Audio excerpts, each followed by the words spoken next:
Hello students, welcome back. In this module we will discuss some points of concepts and formulas of real numbers.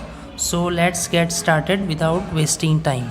So first point, Euclid's division lemma. Given positive integers a and b, there exist whole number q and r satisfying a is equal to bq plus r, 0 less than or equal to r less than b.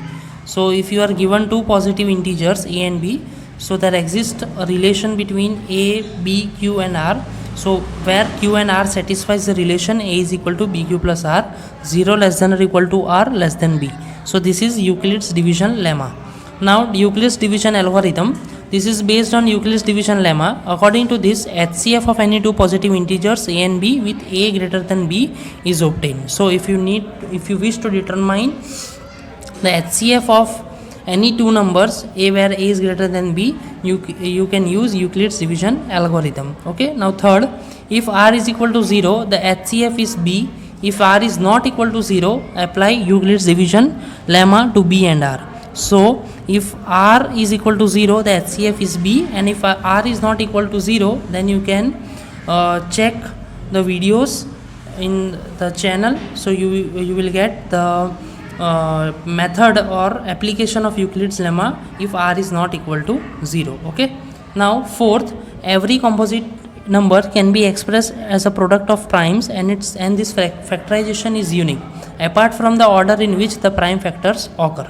So composite number can be expressed as product of prime numbers. Okay. So if we take example as 8, okay, 8 is a composite number, so it can be expressed as 2 into 2 into 2, so we can say 2 cube.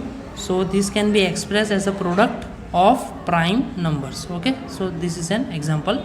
Fifth is, if x is a rational number, then it can be expressed in p by q form. Then if factorization of q is of the form 2 raised to m into 5 raised to m, where n, m are non-negative integer, it has terminating decimal expansion, and if not, then it has non-terminating decimal expansion.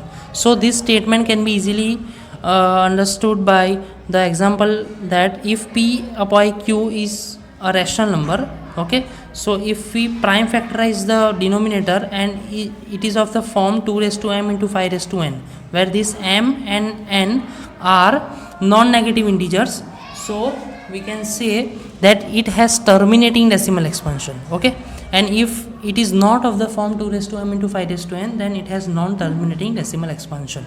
Okay, hope it is clear to you. Now sixth point, HCF of AB into LCM of AB is product of two numbers. This is easy relation between HCF, LCM and product of two numbers. Now seventh, an algorithm is a series of well-defined steps which give a procedure for solving a type of problem. So this point can be understood by taking example of Euclid division algorithm. So it is a step, well-defined step which gives a procedure for solving a type of problem. It can be asked in fill in the blanks or MCQs or true or false also. Eighth, a lemma is a proven statement used for proving another statement. So Euclid's division lemma is used to prove another statement. Okay, so these are the main points and formulas for chapter number 1. So hope this revision is clear to you. So like, share and subscribe my channel. Okay, thank you for watching.